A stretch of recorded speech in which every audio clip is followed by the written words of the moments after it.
That's been my technique in most working groups is you volunteer for JavaScript, so then you don't end up getting called on for taking notes. Nice trick. Well, I think Mikhail's going to be a professional JavaScriber when he grows up.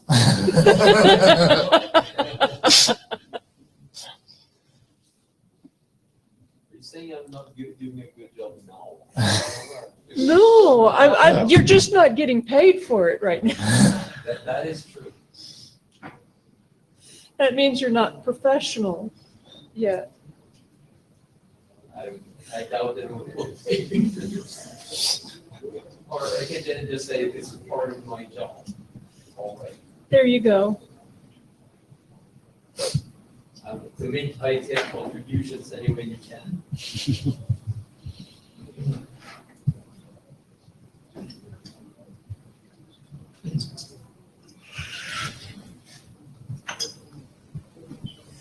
Oh, it is 51 now. You do it, because I can't. Ew.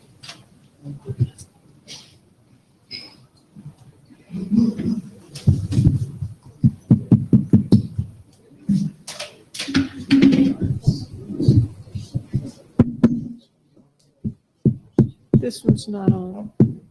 Oh, yeah, it is. Right. Thank you. Hi, y'all. This is the Dnssd working group. Barbara Stark and David Skenazy. Go ahead, David. Take it away. Thanks. Indeed, if you're not here for Dnssd, you may stay. We need more people reviewing our documents anyway. So first news, as you may have noticed, we have a new co-chair. So Barbara has taken over for Tim Choon, which is great. Woo. All right. First and foremost, the note well. Given that it's Thursday afternoon, you've probably seen it already. One thing I do want to point out, as most people are probably familiar with the patent requirements of IETF contributions. However, not everyone has necessarily taken a look or read the IETF Code of Conduct. Please do. It is worth it. I've experienced or seen in other working groups this week some people all acting in ways that weren't great, using expletives to qualify other people's work. So luckily that hasn't happened here, and let's keep it that way. We're a fun, friendly community, and we can still argue, but let's do it respectfully. A reminder for, especially because we have remote participants, please state your name every time you go to the microphone, even if it's just your first name so people can track. And please review the other documents in the working group, so that allows us to produce quality RFCs. And please keep your badge visible. I will be typing down the name as you speak in the mic. So please make sure I can see it. Thank you. And that was Michael at the mic. Who, by the way, is our JabberScribe. Indeed. So thank you for that. Can we have a volunteer to take minutes, please? We have several people who will help out on the Etherpad, but if we could have a primary minute taker. Don't be shy. This is your opportunity to shine. All of those who wonder, how can I contribute? This is it.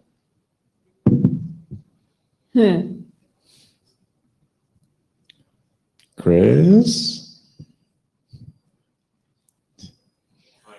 Thank you. All right. And by the way, I'm there and Stuart's there, and so you won't. I will need someone to do it. You won't be alone. Yeah. Okay. Yeah. Thanks. Okay, so here's some links mainly for people attending remotely. You know the usual, you're probably on the mailing list already. At the last meeting, we were discussing the possibility of using GitHub for working group documents. So we've, thanks to Barbara, we've established a GitHub organization for the working group that allows us to have repositories for all our documents. It's open. our current policy is any document that has been adopted by the working group can be on there, but it's not a requirement. So if you are an author of one of those documents, feel free to reach out to us if you'd like it moved. We have put the charter discussion there, Indeed. so that's there. And I'm really having fun playing with the GitHub on my stuff, and there's a lot of my babble. Yeah, no, Anyway, I've used it so- for other documents. It is really nice to give an opportunity to people to comment on specific lines and then to see the resolution. It's a lot cleaner than comments in email, actually. Okay, so what are our goals for today? We're going to start by reviewing the Dnssd roadmap to kind of keep it clear in everyone's mind where we're going. We have updates on the discovery proxy and the documents that it depends on. Stuart is going to introduce the Unigast Server Discovery auto configuration, which is apparently something that came up during the hackathon, which he wants to introduce the new idea. We're going to talk about the service registration protocol. We're going to have a big part of the agenda on privacy, where we have 2 proposals and we want to kind of combine ideas. And we're going to maybe do some rechartering at the end. One slight point on the rechartering is that Tom Pusateri could unfortunately not attend this time, so we might use that time for privacy, unless someone wants to propose text for rechartering. Would anyone like to bash the agenda? In addition to the fact we're dropping the charter. No other bashing. All right. So, Stuart?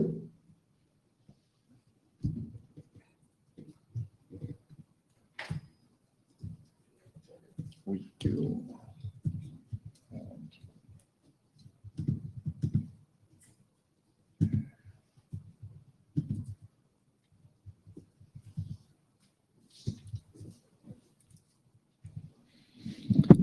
Thank you, David. The Service Discovery Roadmap is right now an individual document that I wrote. It has been updated. Sorry, can you introduce yourself for the people who don't know you? My name is Stuart Cheshire. I work at Apple, and I wrote the roadmap document because we have a lot of documents in this space, and particularly for newcomers, it can be unclear how they all fit together. So really, for my own benefit, I found I was explaining to people and emailing people repeatedly what they should look at, what was relevant. So I did the roadmap. I updated it before this meeting. There's some additional text about browsing and resolving. There's text about asynchronous change notification, which in a lot of places is a separate protocol. Like in CoAP, they have an observing mechanism. So I have some text explaining that that is integrated with the discovery.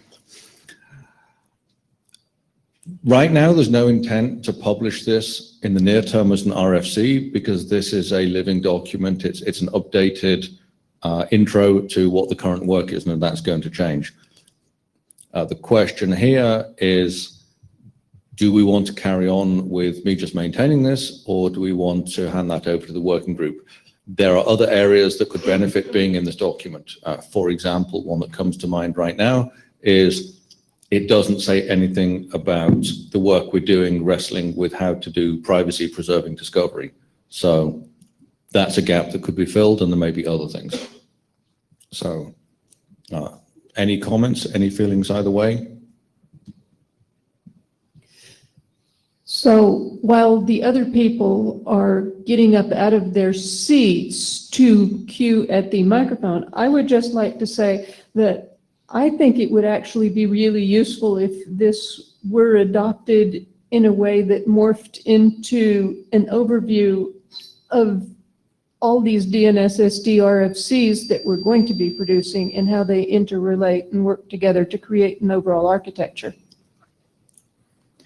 Jake Holland, I will state that as a newcomer to this space, I found this document extremely helpful, and making it easy to find would, in some form is, would be beneficial to others in my position. Thanks, Jake. That's great feedback.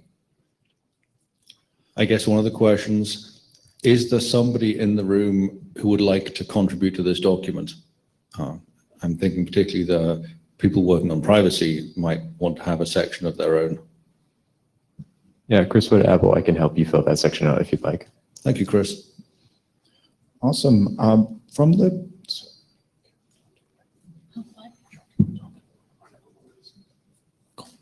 the chair's perspective, I think it makes sense to adopt this. So this is very relevant to what we're doing. So we're going to confirm this on the list, but just checking, is anyone opposed to adoption of this document? If you're opposed, hum now. Crickets. If you think that we should adopt it as a sort of architecture, hum now. There we go. Well, that solves that. That was a very nice hum, I'd like to say. I think I heard some harmonies. Good job, guys. Awesome. We'll confirm this on the list, but I think that's going to happen in the coming weeks. Then, yeah.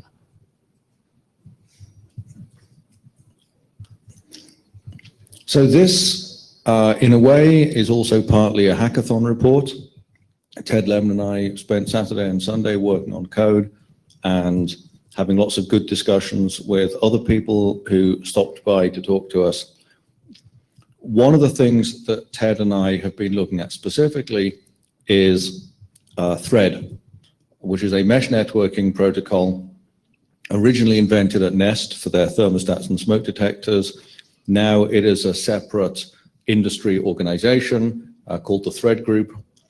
And it makes a mesh network. It's low-powered wireless networking. It's very power efficient, so you can run something on a battery for 5 years, which you can't do with Wi-Fi. But it's also short range, which means you need a mesh. And because they're battery-powered devices, burdening these devices with lots of multicast is probably not a good thing. It will run the batteries down very fast. So we have been looking at applying the work we've been doing in this working group to the Thread mesh, and all of that is looking very nice.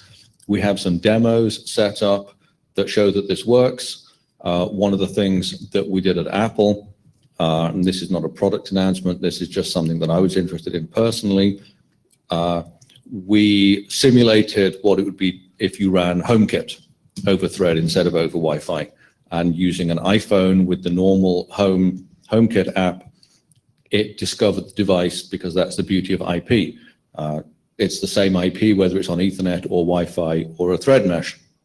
It's an end-to-end TCP connection, and the iPhone didn't even know it was talking through a gateway to some device 3 hops away. So that part was great.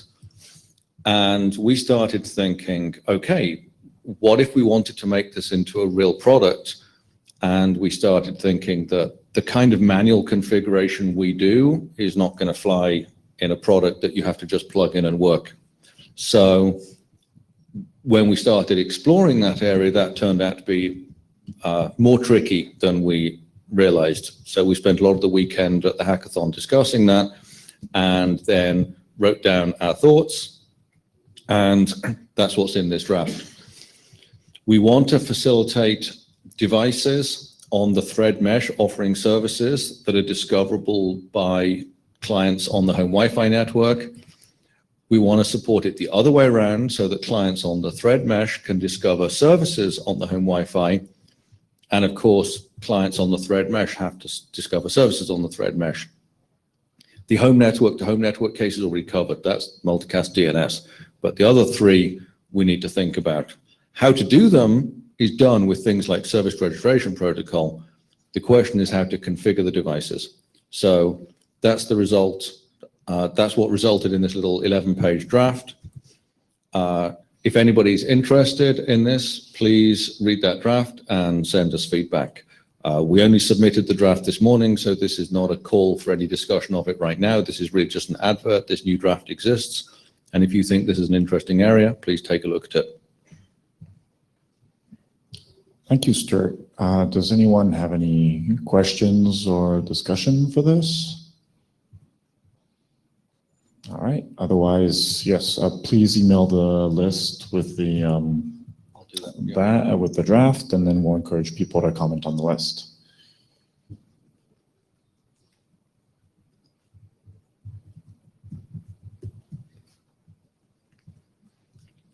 Okay, this is my third one, and then I will sit down, I promise. I'm here standing in for Tom. Tom was going to be presenting this, but I think it's about 2 a.m. US East Coast time where he is right now, and he has an early meeting tomorrow, so he was not able to dial in remotely. I'm just giving an update on the push notification document, which Tom updated recently. Thank you, Tom.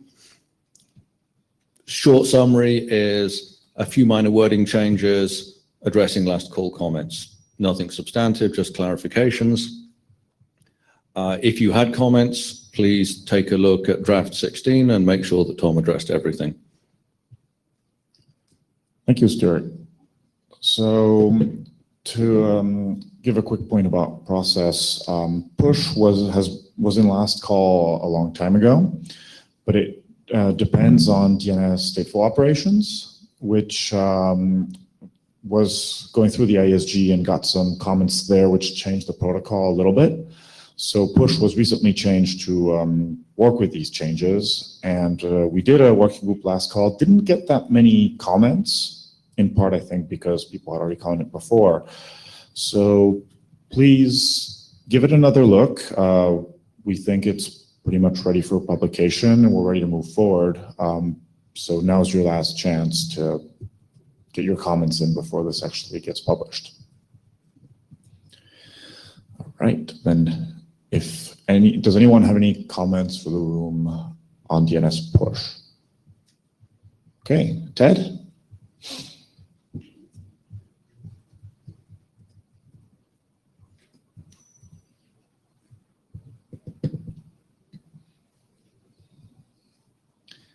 Oh, for our speakers, it's very odd, this IETF. We don't have a pink box anymore. There's a pink X. So just keep one foot on it or something.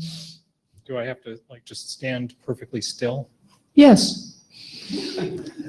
Thanks. All right, so this is just kind of this is a progress report on some of the work that I've been doing over the last couple of IETFs on Dnssd. I've been mostly focused on, well, so most of the work that I've done has been Dnssd discovery relay. And we have a full implementation of the relay protocol stuff. It works on OpenWRT. I've been able to do service discovery on my home network while in California, which is pretty cool. And there are some things missing at this point. I haven't done the DSO keep alive bit, which is required, so that's important. And I still need to do TLS support. And and if you want to see this implementation in action, you can download it from opensource.apple.com. There's a link later in the slides. It's actually like, fairly baked and mature at this point. The draft passed working group last call. We wanted to test the TLS language. There's some funky language in there about TLS because we don't particularly care about PKI, but we do want to have validation that we're talking to who we think we're talking to. So there's some slightly funky language in the draft about how to do that. And I'm not a TLS expert and I wrote the language, so it's probably wrong. So I really need to test it. So that's why it hasn't progressed. But actually it occurred to me as I was writing the slides, maybe we should just ask for expert review because there are plenty of people who are TLS experts working at the IETF on a regular basis. Anyway, that said, I actually expect to have the TLS implementation done in the fairly near future. A quick point on process there. What I would suggest is maybe email the TLS list and say, hey, can someone take a quick look at that? Mm-hmm. And after that, if you want, we can actually formally send it for a security review. Okay. To have someone like officially accredited to take a look. Sounds good. So that's the discovery relay. Service registration protocol. Service registration protocol kind of popped up out of nowhere at Montreal. it was something that we'd wanted to do. There was a document, but the document wasn't very specific about how to do it. And then before Montreal, I actually sat down and updated the document based on my idea of how to actually implement it. And then we had kind of a lightning review process in Montreal, which produced a document that's actually pretty mature. So there were a bunch of people at the hackathon hacking on it. That was cool. So the way that SRP works is that, let's see. Well, actually, I'm not going to explain how SRP works. Hopefully you've seen it. But I was going to say there have been some updates to the draft. One of the ones that's kind of a puzzle to me is that first come first served signing now signs both the host name and the service instance name, and I have no recollection as to why we added that. And it's kind of a bummer that it does that because it means there's more data in the payload. I've actually done an implementation of the SRP, sort of the IoT version of SRP, and the packet is actually pretty small. It's about 350 bytes. So adding an extra key record makes it a lot bigger, and I'd like to investigate that. So if anybody remembers why that happened, please tell me. Basically, these are the changes that were made in the recent version. There's nothing really major, just a bunch of clarifications. If anybody's curious to delve into these, I'm happy to, but otherwise I'm not going to. Not seeing eager excitement about this. So as I said, I've implemented a bare bones client in C to test the simple registration path. This is very straightforward. It's something you could put in a small IoT device. It's not, the footprint is not big. It doesn't currently actually do the SIG0 signing step, unfortunately. Possibly a hole in my skill set that I haven't actually delved into the libraries that we need to use to do that, and so I don't actually know how to do that. So I need to do that soon. I'm writing an SRP gateway that will do the validation. That's sort of work in progress. It's not very far along. You can look at the source code if you want, and I'm happy to accept changes.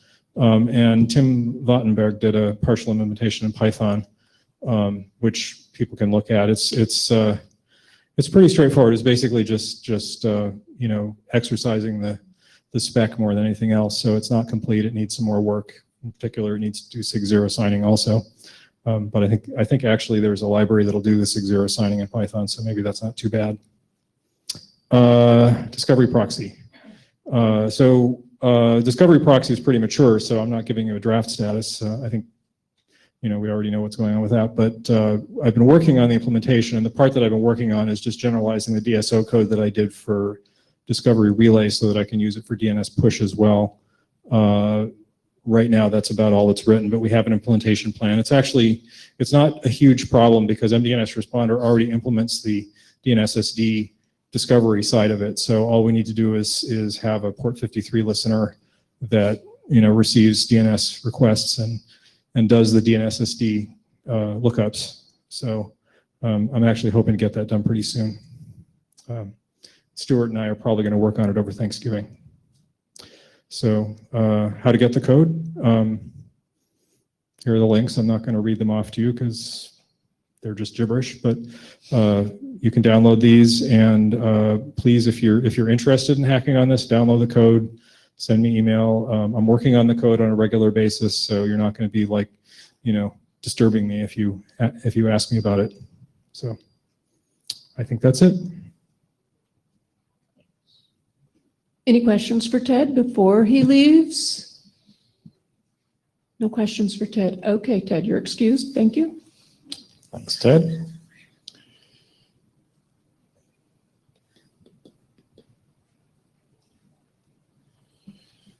So, Terry?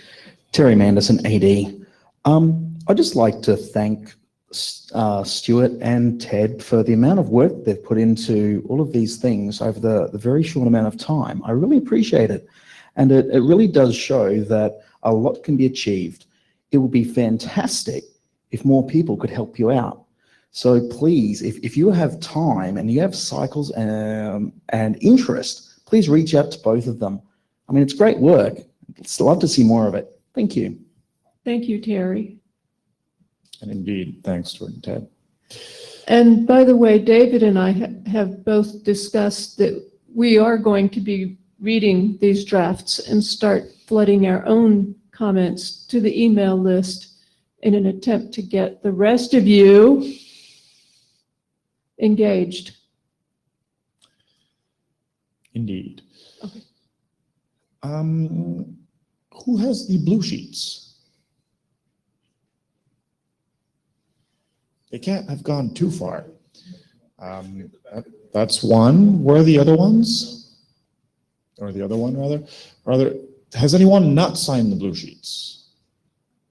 Over there. Could it make one of them make its way over there, please? Thank you. Okay, the next item on our agenda is privacy.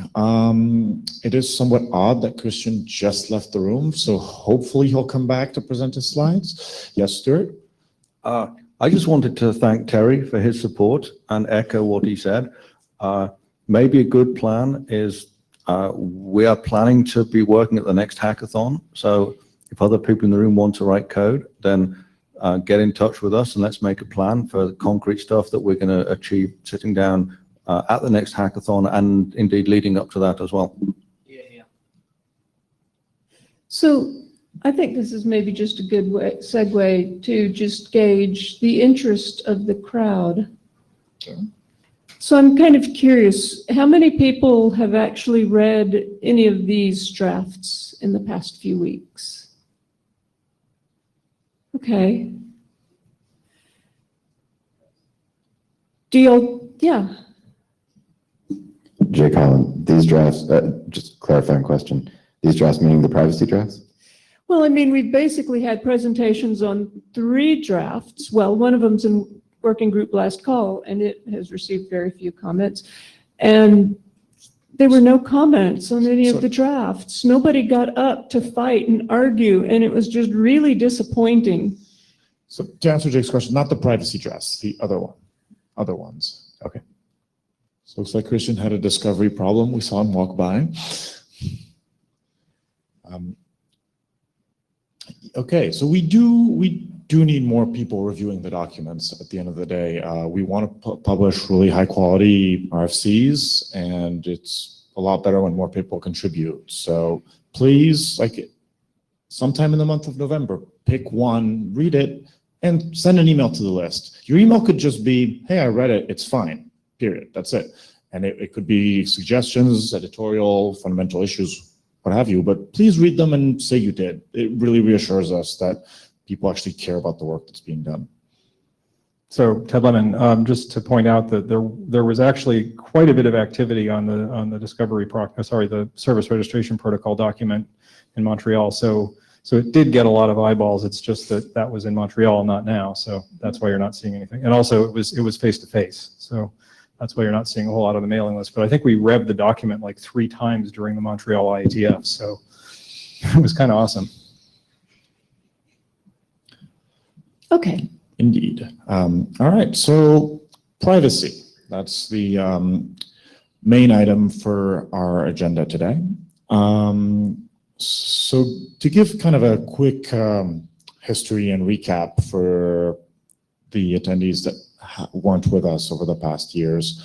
So the adding privacy to Dnssd was an item that Daniel and Christian brought to us, which we as a working group decided and still think is really important to solve.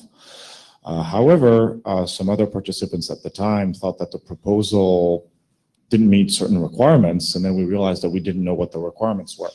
So we spent some time to actually really document those and reach consensus on those. And now today, we're going to look at Christian's proposal that changes the original proposal to address the requirements, and also a new proposal from Bob Bradley, who's at Apple, to also address them. So in a way, my take is our goal is to only publish one way to do this, and presenting those 2 is, in a way, will allow us to get a bunch of ideas and then pick one of them. It doesn't mean we have to pick one draft or the other. I think of it more as a pick and choose of this. We want this property because it's going to be a lot of trade-offs at the end of the day.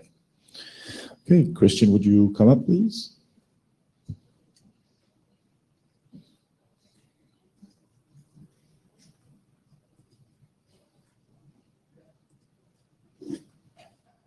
So I put a foot here and I stand where I want. Yeah, odd, isn't it? And here's your clicker. Okay, thank you, David. Good afternoon. Yes, as David said, I first started bringing this work in Dnssd about 2 years ago, or was it 2 years ago? I think so. Yeah. And we progressed, and we got initial feedback that was very much encouraging, but not very high intensity. As in, not a whole lot, as the point was Terry was making, not a whole lot of reviews, not a whole lot of comments. The document progressed all the way to working with last call, and then there was an issue that effectively was an issue about the scaling properties of the proposed protocol. Is that, and as a response to that, before Montreal, okay, before Montreal, at Montreal, we worked on a requirement document, and excuse me, in London, we worked on the requirement document, and before Montreal, I presented 2 documents, one about the requirement for which we have basically a broad agreement, and one about scaling, in which I was looking at the intrinsic scaling properties of different ways of securing the privacy of a discovery protocol. And looking at things like, basically, if you want the discovery to remain private, you have to have some kind of secret exchange between the parties in the process, and you have to apply that secret during the exchange so that nobody knows, nobody else than the people concerned knows what's going on. The initial draft that we did with Daniel Kaiser did that by having peering secrets between the agent, and that was based on the practice that was quite common between devices at the time, between device and phones or device and PCs, that a device is paired with effectively a controlling device like a phone or a laptop, and that pairing established some kind of secret, which we took at the time to be a pre-shared key, and we would be using that secret to effectively obfuscate the exchange and then verify that we are speaking to the right person. That's only one of the possible solutions. There are other possible solutions. One would be to have, instead of having a secret between 2 people, have a secret between multiple people. That's what we call the shared symmetric secret. One will be to have a public key, maybe a public key that identifies a group of people. And the last one will be what I call the shared public secret, which in my mind was the idea that the servers will have a public key, but that public key is only known from the authorized parties. So that public key is effectively secret. And that gives us a set of scaling properties. The problem with the pairing secret is that it has some very good properties in terms of not so much resistance, but remediation. So these 3 columns are pretty much a summary of the analysis draft that I wrote, which goes into 3 things. Scaling is effectively the number of messages and operations that is required to perform discovery. Resistance is what happens when things go wrong. And remediation is, okay, things have gone wrong. How hard is it to make them right again? Let's start with the resistance. The resistance property is, okay, suppose that a server has shared a key with a bunch of clients. What happens if one of those clients gets owned and the adversaries get rid of the key? The short answer is that for all of those solutions, if the adversary has taken control of a client, they can discover the servers. There's pretty much nothing you can do about that because they are inheriting the properties of the servers. Moreover, if they can discover the server, they can try to also discover the other clients that are connected to that server.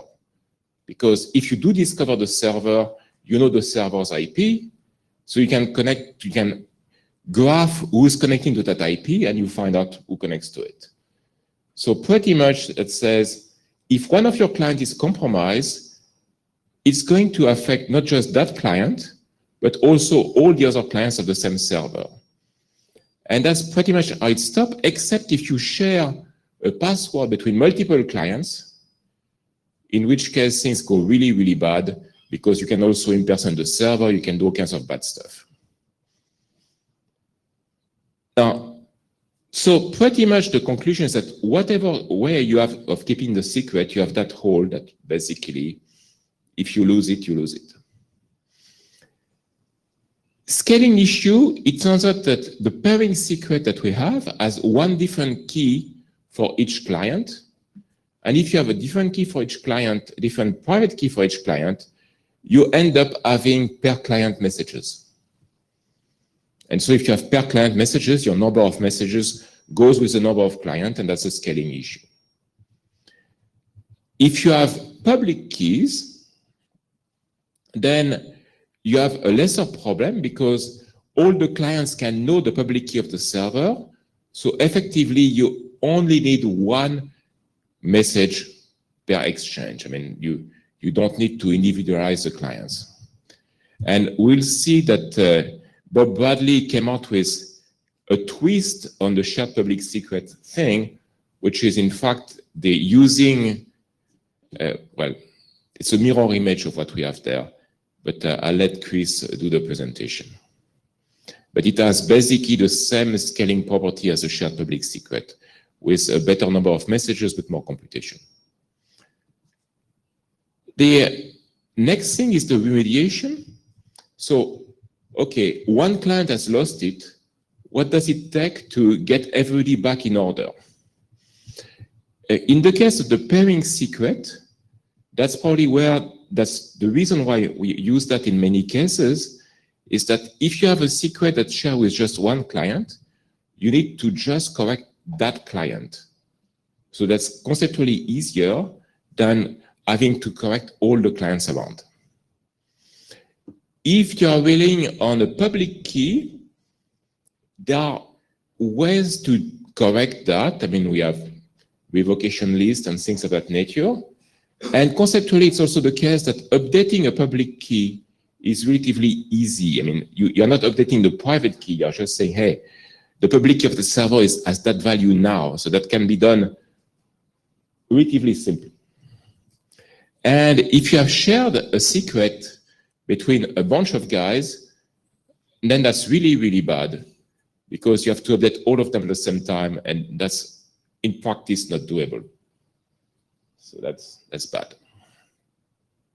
So based on that, my plan will say, okay, if we want to have the right kind of balancing between number of messages, computation, scaling, and also remediation, we should go with a public key solution instead of with a symmetric key solution. And if we do that, we can have something pretty simple, which is basically say that the public key of the server is used pretty much as a sesame to know whether you can access that server or not. Like if you know the public key, you can discover the server. which is pretty much what you have in TLS as well, because if you can do it, if you know the public key of the server, you can verify that the server is there using a TLS connection. The authorized client have to keep that key secret because if it leaks, other people will be able to discover the server. And the discovery request has to demonstrate the knowledge of the public key, and we can do that with some kind of a nonce and a hash.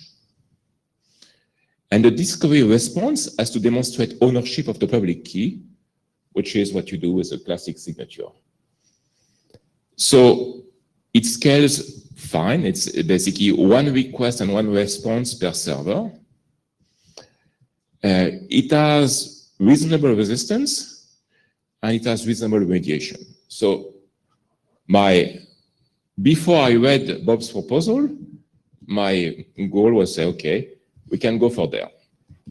There is one little piece of scaling there, which is interesting, is that because the nonce is per server, and the nonce can be whatever, but the hash is per server, you end up having effectively one request per server. So if the client wants to discover whether one of 20 servers is there, the client has to send 20 queries.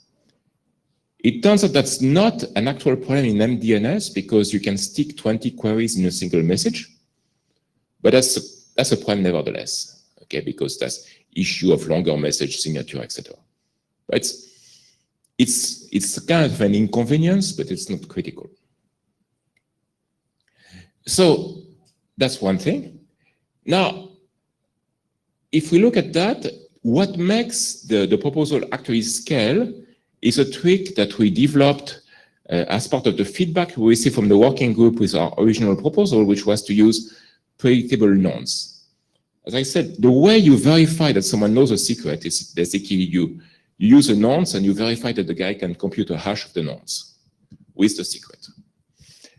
It turns out that if you make that nonce a function of the clock, then you can pre-compute it and you avoid one type of denial of service attack in which basically random guys sends a bunch of nonce in the network. Suppose that you are doing MDNS, for example, and suppose that there are 100 guys on the network sending multicast requests. Each of them will have a different nonce, and the servers will have to compute that nonce each time they receive them. And you can, doing this kind of attack, you can easily exhaust the servers. So the way you do that is that you constrain the nonce to be a function of the clock, and in our case, we say, okay, we'll take the top 24 bits of the Unix time, so that basically it changes only every 4 minutes or so. That's clearly a compromise. It's a compromise between your resistance to DOS and your privacy, because that means that that nonce can be replayed for 4 minutes. But it's the kind of stuff you do if you want to have a compromise between resistance to DOS and privacy.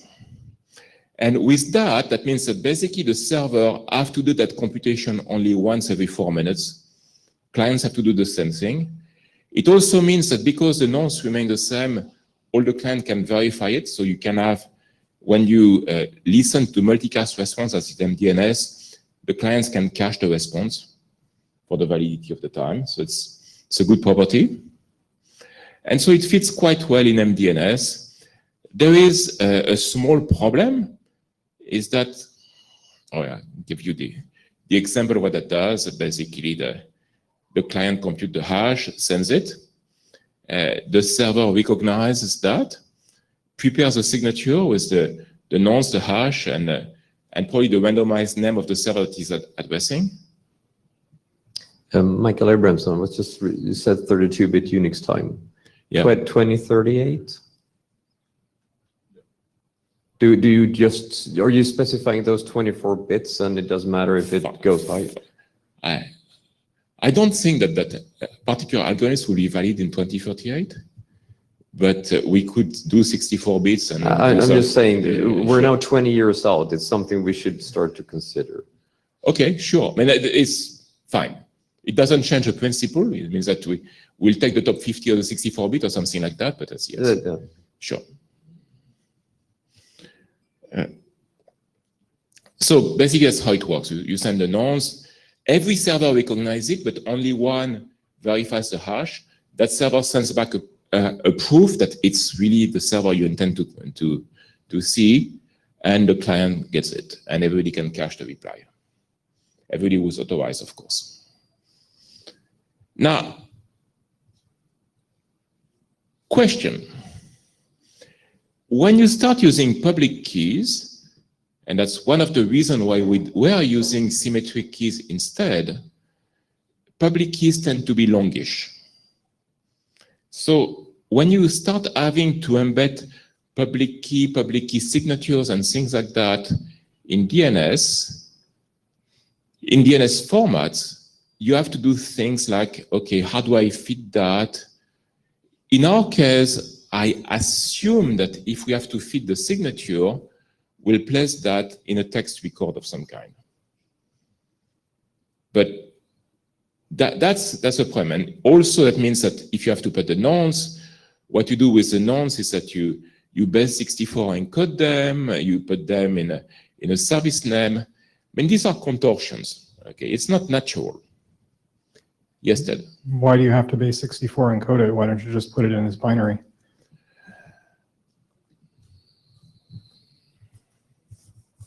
In the text format? Sure.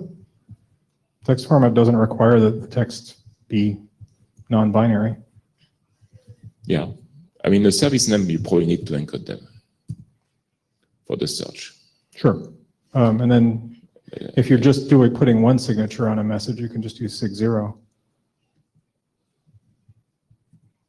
Yeah, we could discuss that. And that probably was your team. I mean, as I say, it's inconvenient. It's doable, but inconvenient. It's not entirely natural. So you can say, okay, do we want to keep the DNS formatting or not? And I think that keeping the DNS formatting has a bunch of pros. The main pro I see is, first, I mean, it reuse the code that we have, so it's kind of nice. And also the big pro is that it reuse all the infrastructure we have with Dnssd servers, with caches, etc. So there is some awkwardness into putting binary data in DNS formats, but there is value into reusing infrastructure, especially reusing the server-side infrastructure. We could easily get a binary alternative if we wanted to, but that would be yet another binary format, and it will be a different protocols, and I don't know whether we want to go there. So that's a question. I have another slide, which is how do I reconcile my proposal with Bob's proposal? I'd like the permission to defer that until we have heard the other proposal. I was going to suggest that. I Okay. like it. But while we're still on this slide, maybe Stuart or someone who's more familiar than I am about, let's say, the sleep proxy. Would we lose sleep proxy support if we were to move to something binary? Or like, how does that impact that here? The thing that I was thinking is similar to what Ted said, but approaching it in a different direction. I think the right way to approach this is let's design it assuming that we're not tied to the existing format. And if we could use binary encoding of whatever we wanted, what would it look like? And then having done that, figure out, could we actually encode this in the DNS format? And then knowing that we've started with a design that we didn't compromise up front, we did a good design, then figure out what would it take. And Ted is exactly right. The text record format is called text, but actually the format permits arbitrary 8-bit values. Yeah. So no, the base 64 only applies when you want to use name parts. Right. Yeah. So and arguably it doesn't have to be base 64, right? We could do base 96 or something, whatever we could probably cram a few more information per byte there if we wanted to. But that's what I mean. We could, let's not get too wrapped up in the encoding right now. And then if it turns out later we can massage this into DNS format in a way that's not too ugly, we do get the benefit of things like the sleep proxy support. Or the Dnssd support, the server side. Right. So, which is really the thing that worries me, because I mean, if you want to move to server-based operation, yes, of course you can do a binary server, but that's a tall order. It's a new server. You're talking about the service registration protocol side of it, the idea Yes, that you. yeah. So that, by the way, is an extremely close cousin to the sleep proxy. Yeah. These things are all like overlapping circles on a Venn diagram.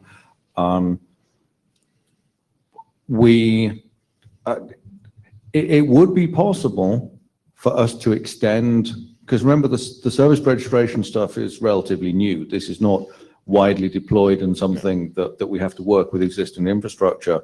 So I think we should be open to the possibility of extending that, while at the same time hoping that if we can do it without having to make changes, that would be even better. And I think that would help us get to a final solution where we look at it and we're confident that we actually did a good solution. We didn't make a compromise solution. Yep. Ted Lemon. So I think it's definitely worth trying to preserve the ability to use the DNS infrastructure for doing DNS service discovery. And you know, it occurs to me like you want a base 64 encode these names because something, I don't know. You know, the DNS domain name labels have a length and then data, No, right? So in principle, you don't even need to do that. Yeah, the problem is that you never know what a server is going to do because they think they can. Well, then it doesn't work on that server. Tough shit. Yeah. I mean, that's potentially a legitimate problem, but I think you know, if the answer is your server has to support binary labels, then you know that's not the end of the world. No, look, I mean, fine. Yeah. I'm not gonna. I'm just trying to be nice there. Okay. It's worth considering both options, absolutely. Okay. All right, so thanks, Christian. Then we'll have Chris come up, and then we'll ask Christian back. So Bob Bradley couldn't be here in person, so Chris is going to present that document. Yeah, all right. Hello, my name is Chris Wood. These are not quite the latest versions of the slide, but that's all right. Like you said, I'm just going to be talking about the proposal from Bob, hopefully giving it due justice so we can have a fair discussion of the pros and cons of each approach afterwards. So I will not bore you with the motivation for this particular work because Christian just did a good job doing so. Skip right over. This is an overview of basically how it works. It's very similar to the proposal that Christian just described, in which there's a sort of request and response, discovering services on the network, and then actually connecting to them and sending queries and getting responses from them later on. There are basically two ways you can do this. The first of which is trying to just, I haven't listed the word discover here, but discover a service by sending a request multicast to all the peers on the network, signed by your long-term private key, which you've presumably established out of band and shared with your friends. Your friends will then verify your signature, generate a response, and you guys will do a handshake at the end and get some shared secrets to send some messages back and forth. There's also the scenario where you want to advertise your presence on the network, which operates very similarly. You will come on the network, send in a multicasted advertisement message, which looks very similar to a probe in which you're searching for a specific service. And then all supporting peers will respond, and you will derive a shared secret and then continue communicating afterwards. So the basic idea is that you do a very quick handshake, multicast out to the network, get a unicast response to drive a shared secret to then start sending encrypted MDNS messages.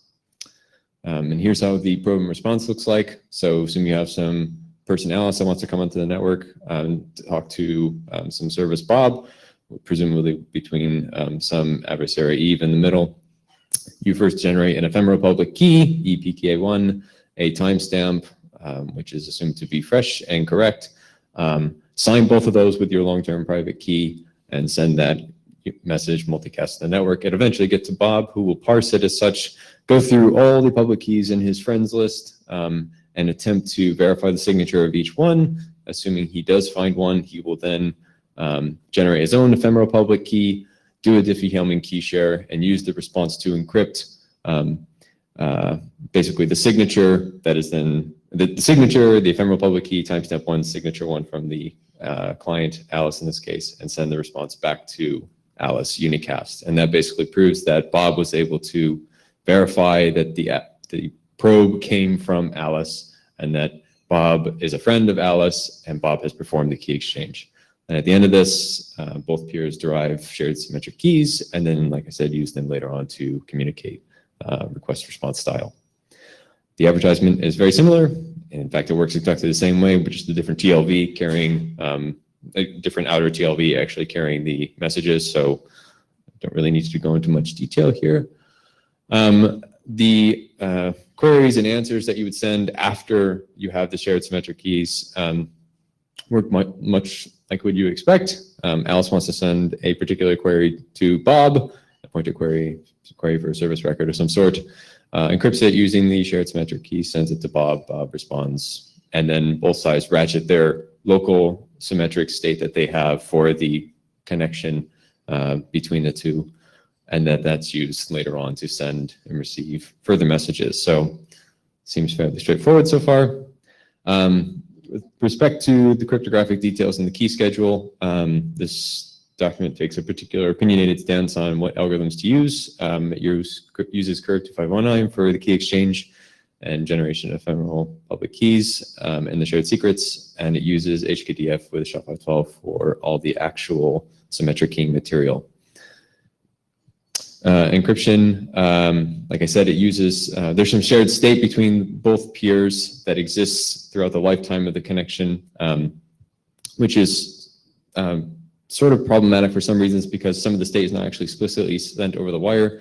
The nonces that are used for encrypting and authenticating each particular message are implicit in the sense that it's assumed that Alice and Bob both have the same exact nonce at a given point in time, and they will just, like Alice will just send a message to Bob encrypted using a specific, its current version of the nonce, and Bob will have to make sure that it can either do something like trial decrypt with all surrounding nonces or possible nonces to try and find or to try and decrypt the message, or it can drop it on the floor. In general, this means that both peers have to stay in sync. It does not deal well with packet loss. So if you have Eve in the middle just dropping packets, you can get basically Alice and Bob out of sync quite quickly. There's no built-in mechanism to sort of prevent against that. It also means that queries that arrive out of order require buffering on the Bob side and trial decryption to actually recover each message and sort of move the connection forward. And there are ways around this. You could make the nonces explicit and encrypt them in a quick style. So I don't think this is a deal breaker. It's just something that is a current truth fact in the draft. There are some potential open issues with the document as written. The first of which is that it's very easy for anyone who's not a friend of Bob to just send random probes to Bob and exhaust him in doing all these signature verifications. So if Bob is a very friendly guy and has a lot of contacts in his list, it would be very easy to take him basically down. That's not really ideal. It's also easy to learn, or easy. It is possible to learn by an adversary how many friends might be in Bob's list by just looking at the responses that Bob would send in reaction to a probe. So one of the proposals is to potentially just randomly, every so often, send a fake response to an originator so that it's more difficult for the adversary to try and infer how many friends Bob has or which what are the exact relationships between Bob and all its peers. So I'm sort of skeptical about the correctness of that, but that's what it is. There's also no current proposal for versioning. I guess the document does use TLVs to basically encode all of the messages that are sent in new RO types. So you could just introduce new TLVs or new Ts that correspond to new, for example, new algorithms used to send probes or to encrypt things. So that's one possible proposal or one possible solution. Christian's draft kind of punts that to TLS later on down the road. So I guess this kind of raises the issue of whether or not we need agility and to what extent we need agility with respect to the algorithms that are used. And as I already mentioned, there's this sort of very wide open DOS risk for the particular document, which is quite real. So I wanted to keep it brief because I think the protocol as specified is fairly short and simple. And so hopefully we can have a discussion about the merits of both and looking to the chairs to commence that, or maybe Christian can come back up and go over his slide. Does someone have questions about the specific proposal before we start going over Christian's slides about how they compare to each other? All right, thanks, Chris.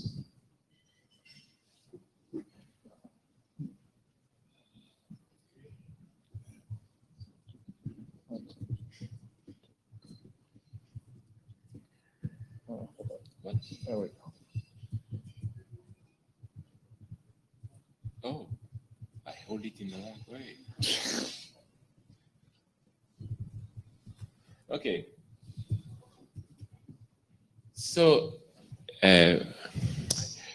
when I look at Bob's proposal, it's very, very similar to what we had with a twist.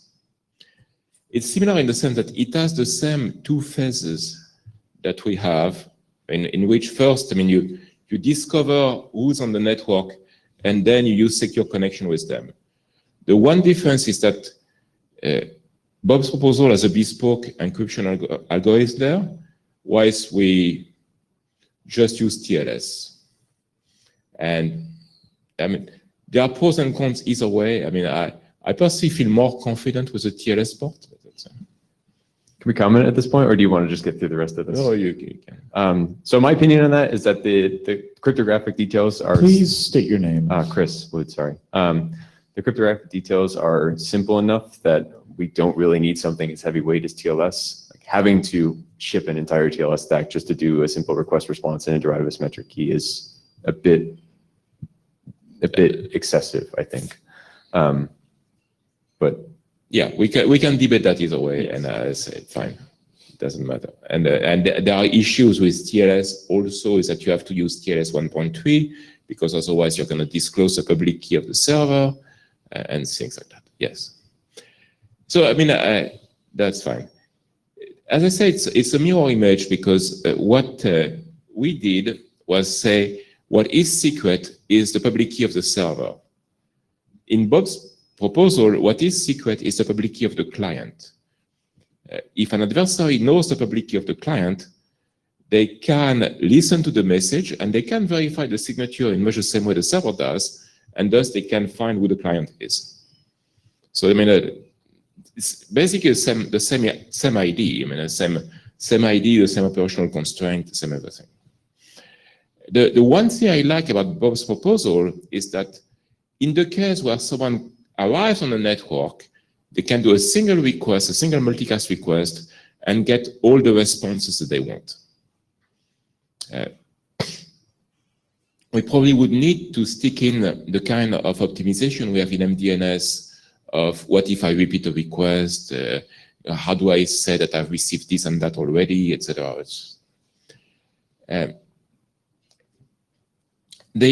So that's an advantage, and that's something we didn't have in the proposal I was envisaging. The drawback is what Chris said, is that when you do that and you rely only on trial decryption, it's very easy to DOS the server. Very, very easy, because you will get, I mean, if you look at the scaling property, the server has to do as many operations as it has paired devices, and there are as many queries on average as there are devices on the network.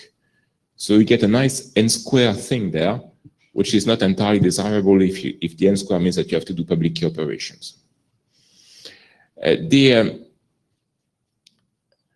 On the other hand, it's entirely possible to mitigate that using the same timestamp as nonce thing that we were doing, okay? Because in that case, you can do a filter. What you would do is that you will take exactly Bob's format and you will stick in it a hash, I mean, basically the nonce being the higher order bit of the time, and a hash of that and the client's public key, and that would have exactly the same effect, that the server only has to compute that every 4 minutes, and then it's not worried.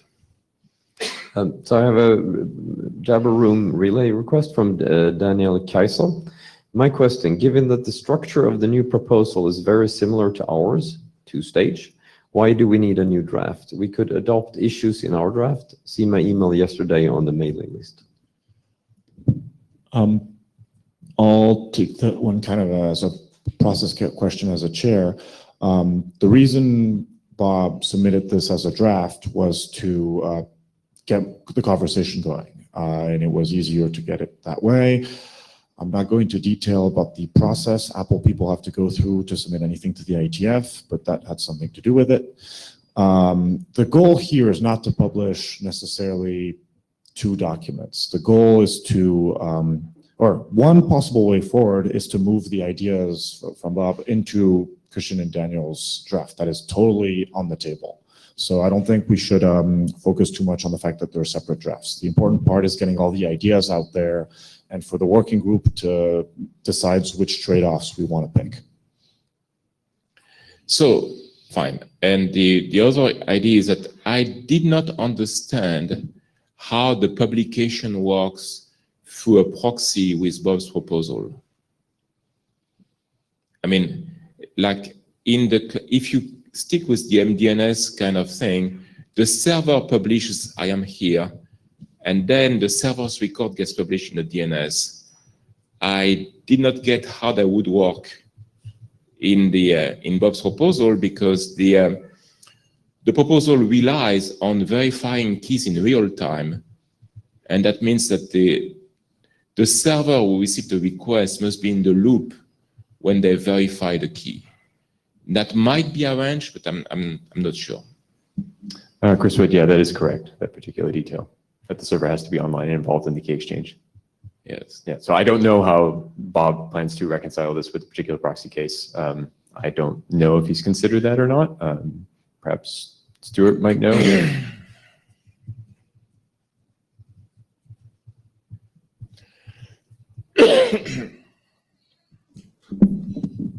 I'm Stuart Cheshire. It's a pity we don't have Bob here to answer these questions, because I don't want to speak incorrectly. My understanding of this is that Bob has been working on things in this area for a while, and we asked him to document his thinking. There are some things that for the products he's making, he doesn't care about. And in this case, I agree with your summary that I think for us in this room, we think the server mode is important because it allows sleepy nodes to be discovered. It's got a lot going for it. The simple explanation is for the target things that Bob was working on, that was not a concern. So that's neither for or against it. That's just a statement. And yes, and that could be reconciled too. I mean, basically, the proposal I was outlining is very good at handling the server's arrival. Bob's proposal is very good at handling a client's arrival. I mean, fine, we can reconcile that. It's not that hard.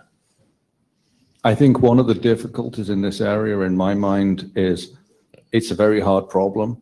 And if we make a list of all the things we want, then we can't implement that. So the tough engineering is to decide which of the areas we're willing to compromise on to get something we know how to design. And so the first compromise, Stuart, the first compromise I see is whether we insist on supporting the server mode. which is debatable because it's not clear that we want to have the server mode for the privacy conscious clients. It's not clear. Christian, can you elaborate on what you mean by server mode, please?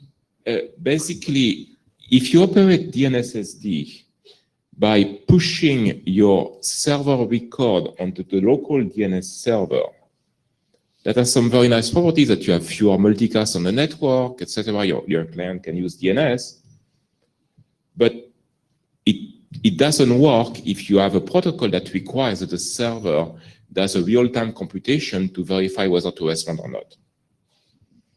Okay.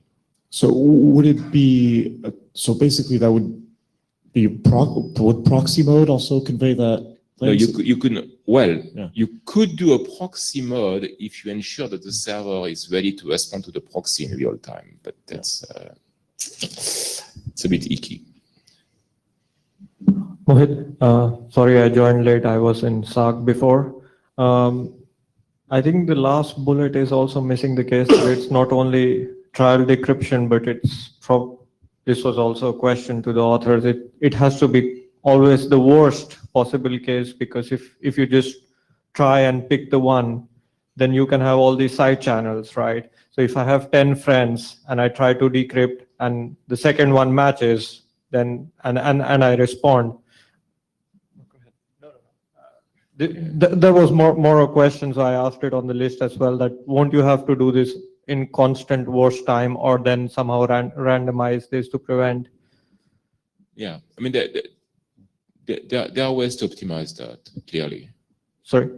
There are ways to it's possible to make implementation recommendation that address these kind of issues, like randomized order of the verification, or at least randomized start point in your list exploration. And randomization works well when you have at least more than two devices, but if it's only two, then randomization doesn't help. So I guess that's nice when you have plenty of friends. Well, let's look at the use case, okay? The use case for private discovery is typically not when you're at home. The use case is that you go in a place like this one, and you want to discover each other without people in the room noticing who you are. So in this case, randomization doesn't help, because I will only have 3 devices on me which know each other. So I will only try those 3. Yes, and so for the whole thing to work, so I think if you have only 3, then you should always do constant worst time than randomizing. But no. So you are worried. Okay, fine. You are worried that the response time of the server discloses how long it took the server to explore the list, thus discloses the size of the list, and that is a way to identify the server. So my worry is that if I have a list and I go through this list sequentially and then pick the first one, then I over time would start to learn which device is contacting which device. Whereas if it's constant worst time, then I won't know, which one out of the list was picked. But anyways, I mean, this hopefully can be addressed by the authors. Dave Taylor. But it also sounds like you're worried that the size of the list itself might provide information about who it is, right? So if you're at a conference or a concert or something where there's one person who's particularly famous, who's like maybe the speaker, okay? And you're scanning the network looking for that guy's phone because he's presenting right now, okay? If he's famous enough, then how many, say, Twitter followers does he have? One of the longest lists may be the one that you're looking for. And so in other words, the one that takes the most time to respond may be the one that you're looking for, and helps to identify when you have this big discrepancy between one person with, 1 million followers and everybody else with 10 or something. That's clear. It's a fingerprinting attack. It's a fingerprinting attack. It's really, really hard to defeat that fingerprinting attack, because eventually everybody who knows him is going to discover him, And eventually you will see that there are like 50 connections going on between 50 random guys in the room and that particular device. So, and that is really, really hard to hide. So, yeah, I mean, that's sure. Chris Wood, I mean, yeah, I agree. I sort of think that that's sort of an attack we should sort of consider out of scope, because mitigating that just seems like any solution would be completely infeasible to implement that I have in mind. Stuart again, yeah, this is maybe another flavor of what I said earlier, that the perfect solution here is impossible. Yeah. So I think it's very easy for us to come up to the microphone and come up with objections, and that's fine. We should definitely know what the known weaknesses are, but let's not cause that to make us give up because we can't do a perfect solution. We can certainly do something much better than the current clear text discovery and advertising, which is trivial to eavesdrop. And the main case, you have two co-workers who want to discover each other in, say, a railroad station. Well, we should be able to solve that. I have another little thing to comment on this, which may be obvious, but just in case it's not. One of the aspects that influenced Bob's design is he was building something to let iPhones discover other iPhones. And an iPhone XS has quite a remarkably powerful processor in it with ARM instructions optimized for doing crypto operations even more efficiently. Compared that to an IoT. Free advertisement.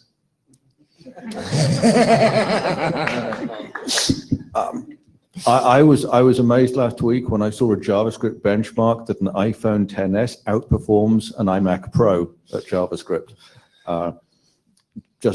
because it has a larger L1 cache, which turns out.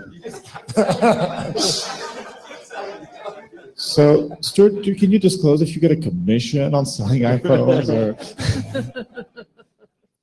I'm just amazed at how the performance of look, devices keep. What you want to say is that the capabilities of the device can also be used to fingerprint the device. No, what I was saying was that influenced Bob's design. If we look at some of the stuff like I was talking about earlier with thread networks and IoT and smart home, some of those little $20 devices do not have the same class CPU, and that I'm arguing, in case it wasn't obvious, in favor of your proposal, where you send more packets over the air, but you require less computation on the receiver. Yes. And it depends heavily on what use case you're using. And in part, in the average use case, you do not in fact send more packet over the air, because you can send an MDNS query that in an MDNS message in which there are several queries component in the same message. Yep. So. Michael Abrams said, so when these things happen, depends on use case and so on, sometimes you just do both modes. Is there enough use cases here to support both? So that we need to have both because we cannot solve every use case with one? I mean, this is actually valid. You know, if we can come up with enough use cases where, okay, that doesn't work there and that doesn't work there, we might need both. So that's definitely a possibility. Thanks, Michael. But if you look at that, Bob's, is there a laser there? Can I laser? Yes. What's the laser? Yes. Oh. I should stop playing with that thing. Yes, so the laser is here. That message that the server is sending back is almost the same as the message that the Bob's client is sending first. So can they be reconciled? Yeah, I think they can be. That's not that hard. And to reply to Michael's point, I think, and this is my personal opinion, not as chair, that it might be best to focus on the main use case and solving that.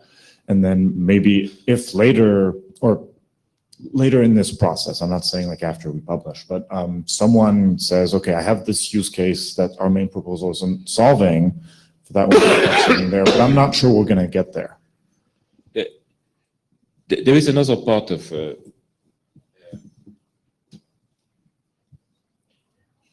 is another part of Bob's proposal, which is kind of nice, is the fact that because it's a public key exchange, it's effectively computing a diffie-Hellman key between the two points. You get that symmetric key as an outcome of the initial exchange. And so if you do that, then you can, as Stuart said, you can go directly into the data transmission mode of your TLS or DTLS or quick connection and go there, or the equivalent. So yes, that's interesting. And to add to that, I think that adds a nice property of reducing the number of RTTs required to discover something. Yeah, but I'm not too concerned on the number of RTTs on the local network. I'm more concerned about security issues. And it is true that basically having a simple, IPsec-ish kind of encryption is has fewer moving parts than trying to do TLS and then having to close all the places in which TLS leaks information. So yeah. Yeah, Chris, but I just wanted to ask David if you could specifically clarify the use case and confirm whether or not both proposals do address it. So if the server mode considered one of the primary use case that you were just referencing, or not? Well, so it's not my decision, it's the working groups in general. So actually let us answer that question. It sounds like from what I've been hearing, the server mode, so which is the ability to kind of hand off your discovery to a third party that doesn't have the keys, would restrict our design. It would make things more complicated and maybe cost us other properties. I personally feel that that's not a very compelling use case from like the use case that we've described in the past of, let's say, two people wanting to discover each other in this room without other people knowing, for example. Does someone feel otherwise? Like, does someone have a use case where that's critically important and thinks that the working group should make that a requirement? So we'll confirm, I'm encouraging anyone who disagrees to say so on the list, but maybe perhaps for now we can consider that requirement a nice to have. I'm not standing up because I disagree with you. I think you phrased that question in an interesting way. The server mode is definitely important for low-powered devices that are asleep and want something else to answer on their behalf. The question is whether those devices need privacy, because all the home automation stuff in my house might want to go to sleep to save power, but it doesn't really have to preserve privacy because it's not in a public place. So maybe we've got two non-overlapping circles on the Venn diagram here. And I'm not saying I know an answer to that, but I think that's an interesting thing for us to all think about. Well, the counterexample of that are the device you have on your body.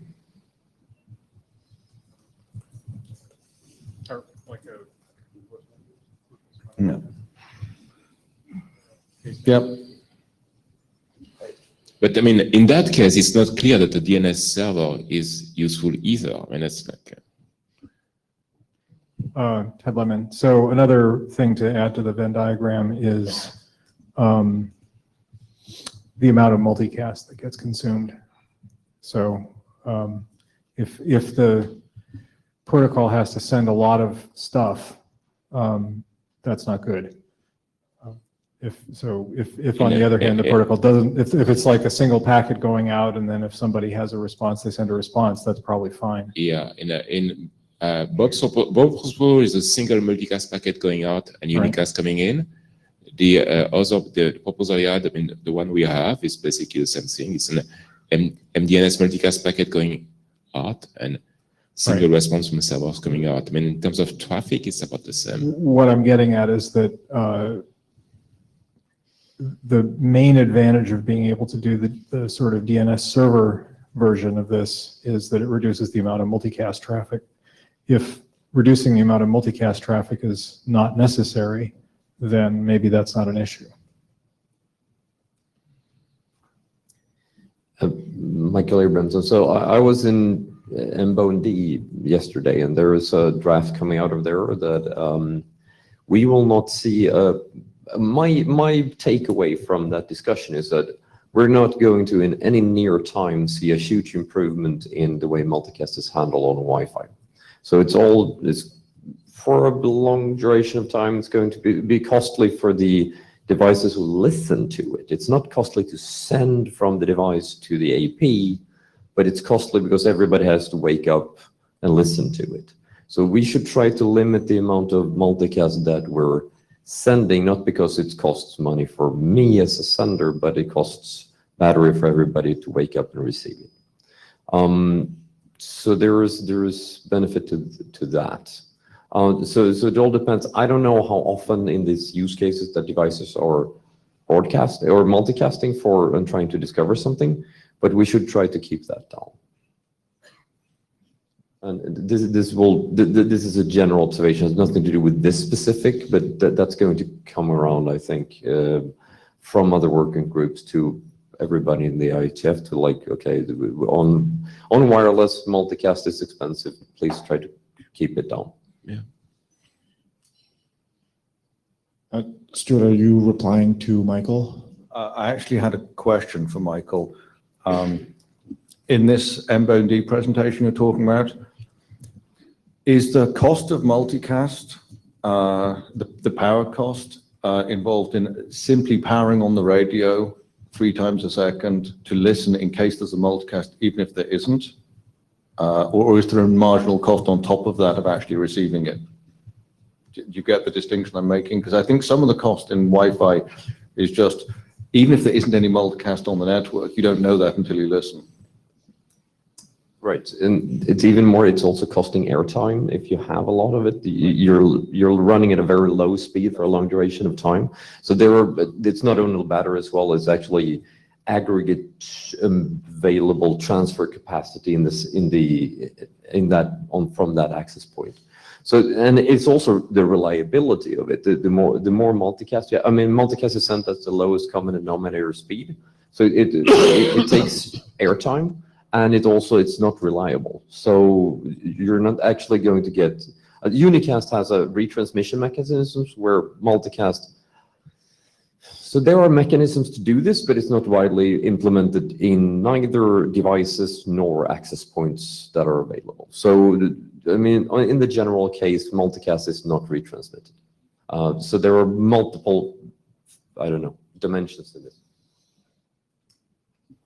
Ted Lemon. So it occurs to me that actually this is an argument for a unicast protocol that's advertised that is not Dnssd, so that you can discover a conduit for sending these packets that is not multicast, and that will deliver your packets to the people who need to see them and not to anybody else.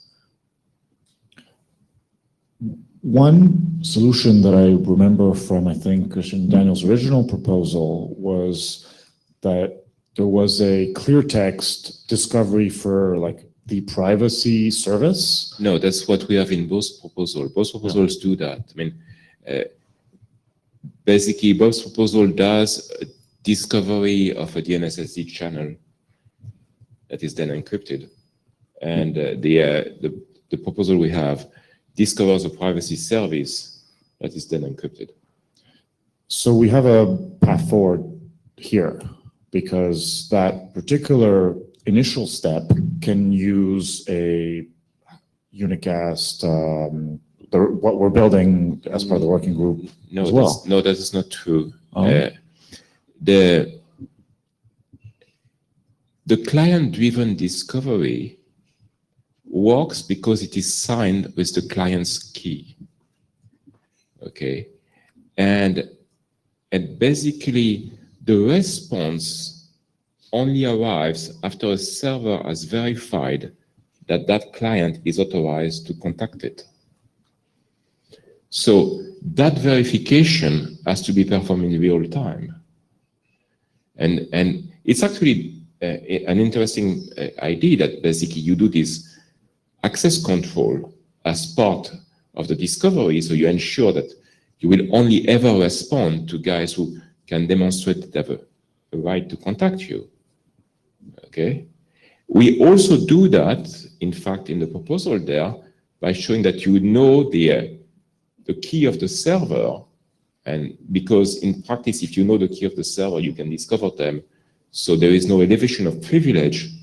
If you demonstrate that you know a key of the server, there is no elevation of privilege if you in fact discover that server. But that's once the client has reached the server, where you could use a proxy in the middle for the client to say, hey, who's on this network that supports secure discovery? And then it gives you a list that you unicast to all of them instead of multicast. You could do a combination of both proposals, clearly. But the combination of the proposal requires some work. Basically, what you could do to make Bob's proposal work on a server is that the server would have to subscribe through a proxy to a list of nonces or whatever that correspond to all the clients that he might listen from. And so that nonce would arrive to the proxy, and the proxy will say, oh, who is listening to nonce number 17? And there might be 5 servers listening to that. And the proxy would relay those messages in unicast to those 5 servers. We could design stuff like that. Okay, I will, okay, Michael Abramson, first speaking as myself. There's a lot of work going on in other working groups where with the extreme low power devices and so on. I think they do a lot of these kind of things where you have someone handling a service, a proxy on the link that everybody talks to, register stuff, discover stuff via that one, and they never multicast or anything because they might only wake up when they feel like it on their own schedule, and they never want to wake up the radio every 3 times a second to listen for multicast at all, because that's that kind of media. Wi-Fi is specified as in a certain way. So I think we should think in those, can we do that? Can we improve that? Okay, second one, now from the Jabber room, Daniel Kaiser. In past meetings, there has been discussion if we should switch to a one-stage approach supporting a per-app model, or stick with our 2-stage approach, which also the new proposal uses, being first discovering friends and then engage in direct service discovery. We could also support both. What does the group think about that issue? Daniel, could you, I'm not sure how the per app is related to 1 versus 2 stage. I can explain. Oh, please. I can explain. Take the example of Bob's proposal, and suppose that somehow in the encryption, you encrypt the identification of the service you want to access. Okay. Then you do the discovery message. The server verifies that you're the good guy. The server learns what kind of service you want to accept. And then the server can immediately send you in an encrypted blob in the message the IP address and the port number of the service. That your next message is a direct connection to the service. You don't do any kind of further Dnssd or whatever. And you can do that with either proposal. If that is a scenario we want to support, you can absolutely support it. But we have to say whether we want to support that scenario. So what's the benefit of this scenario? Is it that we have fewer round trips, fewer moving parts? And what are the downsides? You have to do discovery. You have to specify if you have to discover several things on the server, like if you would have to send several DNS requests to discover variations of services and what have you on the server, then you would not be able to do that because you would have to repeat the whole process again and again. Yes. In practice, that's actually a question for the working group. Do we want to optimize the case where you're searching for many privacy-preserving services at the same time? Is that a requirement? I see a few people nodding no.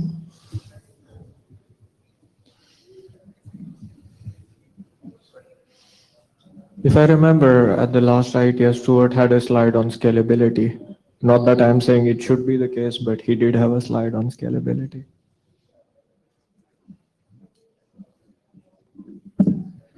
My preference leads towards the single stage approach. And the reason I say that is a lot of the time in this privacy sensitive situation we're talking about, it is really one service that you're discovering on a device that may run several services. Yeah. And I'm not saying that I trust all the software on that device. I'm doing something very targeted and specific that I want to talk to that service on that device. The thing about the two-step approach that makes me a bit nervous, maybe when we think it all through, it'll be fine, but what makes me nervous is if we're not careful, we could have a model where the first step gives you the keys to the kingdom, and then you can discover everything about that device because everything behind that is an open book. And what we might find is we want devices that are more private about what different roles they have on the network and keeping those roles separate from each other.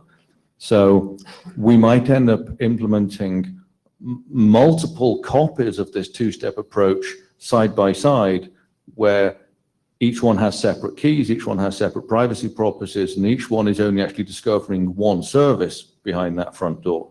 And that's my intuition about where this would land. Yeah. And also, if we look at that, if we do that, it removes a lot of the complexity of either running TLS or inventing our own encryption method. So Ted Lemon, I actually was going to say something about a previous thing that we were discussing, and I figured I'd let that conversation go first. Did you want to talk about that? Follow up on Stuart. Oh, well, go ahead.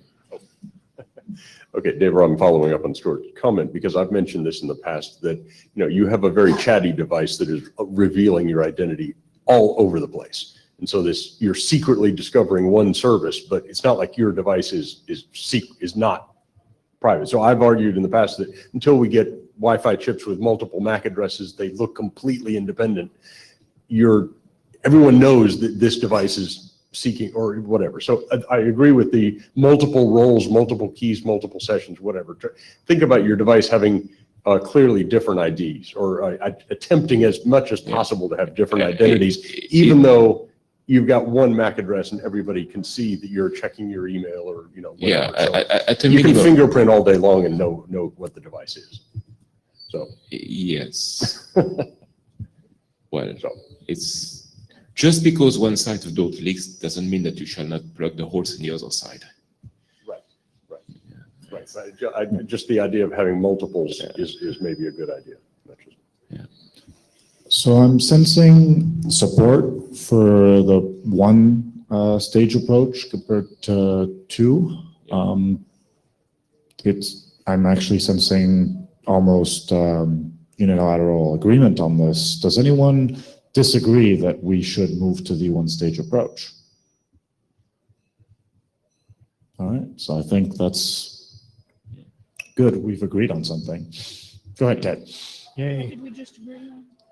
We agreed on moving to a one-stage approach that allows having a PRAT model. So Ted Lemon, I just wanted to mention that if we're concerned, this is going back to the issue of consuming bandwidth or power on sleepy devices. If we're concerned about that, one thing we could do is we could have sleepy devices give a time window profile so that you would know when the sleepy device was willing to talk to you, and that would be part of the pairing process. That that information would be communicated privately.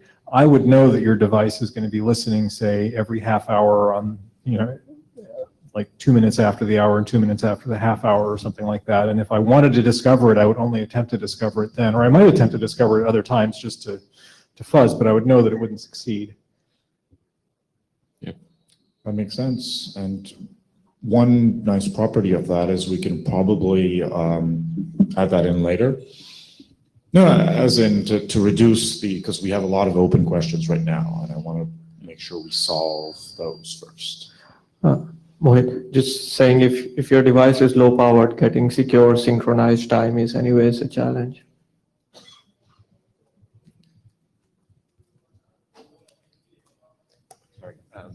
Yeah, Chris, actually going back to the open questions, one of the things that I'd raised earlier that is a difference between the two drafts is the use of like an existing standard protocol like TLS or not versus, quotes, rolling your own crypto. I think that's probably something we should at least hash out. Yeah, the difference disappears if we go to one phase. Does it? Yeah. So, Can you explain why? Well, presumably, if you have a pairing, you already know the properties of the service you are pairing with. Okay, so you don't need to go discover all the detailed properties of the device. The only thing you need is the current IP address, pretty much. And so if you return that in your response, encrypted as a payload of the response, then you can immediately jump to using the service.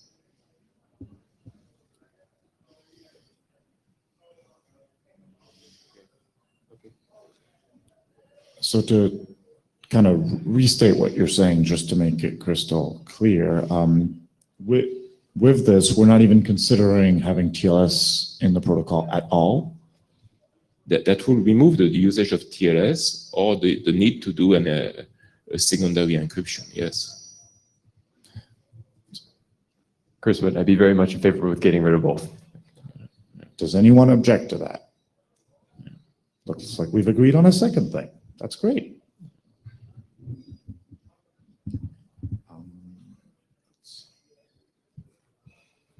I'm going over, because Daniel had a really nice email yesterday that I didn't have time to review too much about like the different properties of both solutions. And I'm just seeing if there's anything that we can hash out in the room before we move on.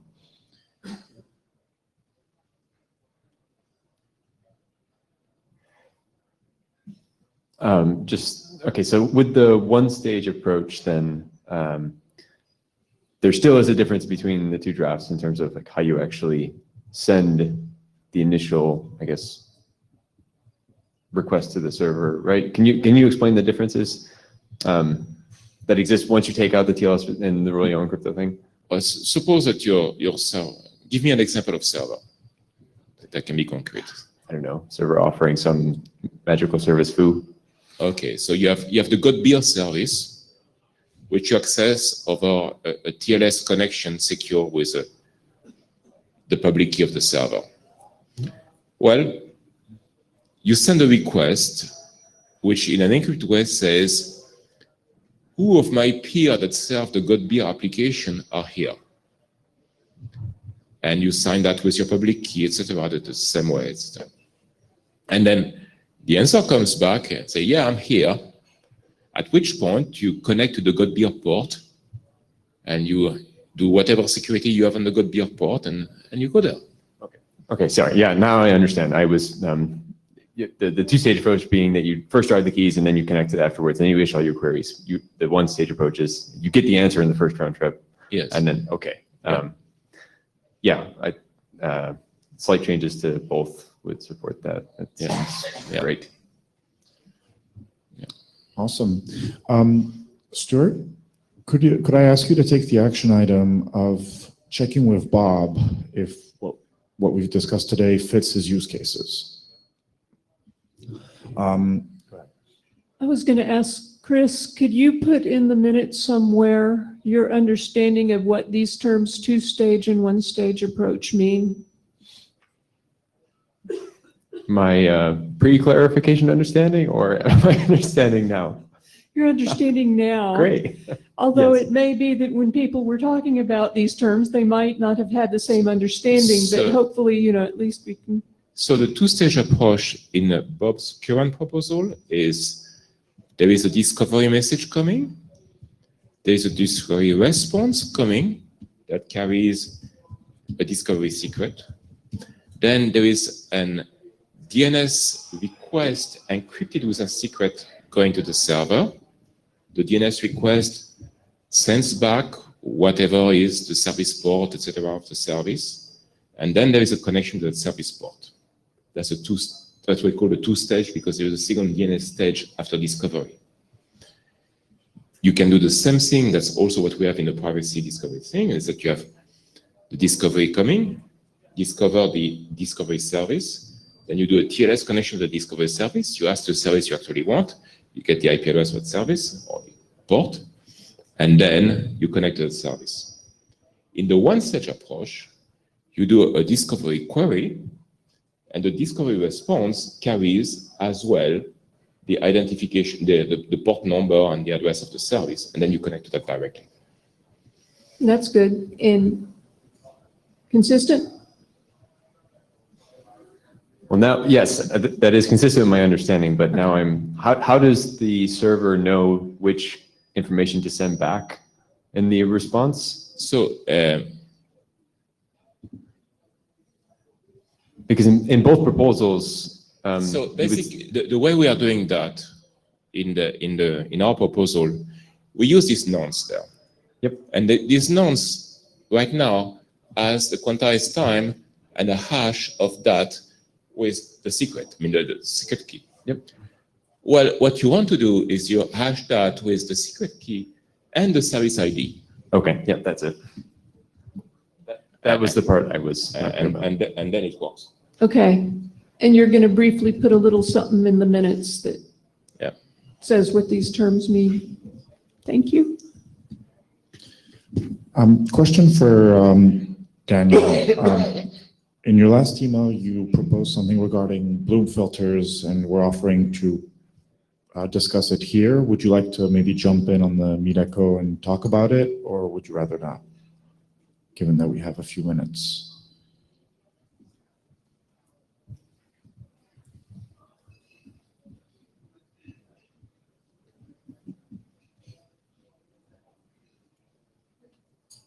Oh, he doesn't have a microphone. Okay, well then I guess we can maybe talk about that on the list then. Christian, in terms of next step, the items that we've reached consensus on, would you be able to roll them up into your proposal, into your draft? Well, let's put it that way. We can roll that in version N+1 of a draft called DNS privacy, Dnssd privacy.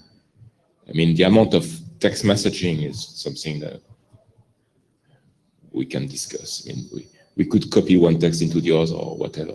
Oh, yeah, no, I'm just saying but actually writing it up in draft format. My intent is absolutely to have only one proposal. Awesome. And because we have adopted a privacy document, it'd be silly to have privacy 1 and privacy 2 in the working group. Oh, no, I agree. I think there will be one document, and that one is the one adopted by the working group. And I would absolutely ask Bob to be an author of the document. Awesome. That's what I was going to ask. So if you're open to that, we'll let Bob decide. But I think that would be a great collaboration. Awesome. I think that would be it on privacy. Okay. Thank you. Thank you very much for standing on the pink X all this time, Christian. Let's wrap up. So we're going to skip the charter item. I'll just maybe say a couple words.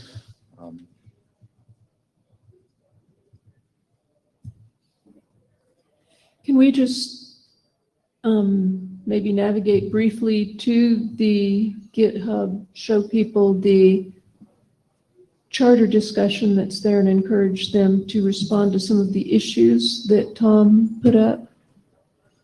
Absolutely. Let's do that.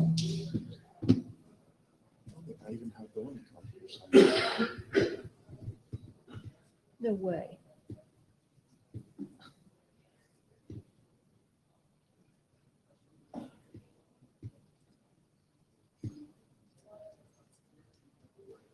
And Tom went ahead and put some issues in, there. So regarding the charter work, our charter hasn't been updated in 5 years or so. and it doesn't reflect our main current work item, which is privacy. So we want to change that. Tom has been very helpful in starting work on this and doing it in the GitHub. We'd like to encourage anyone who wants to participate, please do. The more text you offer, the less text the chairs have to write, and they're very excited about not doing work. So that would be great. But yeah, that's it on Charter. So to kind of roll up on the session today, I think we're in pretty good shape on a lot of our documents. So the hybrid proxy is almost out the door. The other work items that Ted and Stuart are working on. Tom has some other work that he was going to present, so hopefully he'll bring that to the list soon. And we've reached pretty good consensus in my mind on the privacy work. So I'm looking forward to seeing a more concrete proposal based on that. And as a good collaboration between Daniel, Christian, and Bob. And hopefully we can, after that, start having implementation soon. That would be great. That's all for today. The Dnssd working group will be meeting in Prague. So see you all then, and see you on the list very soon. Thanks.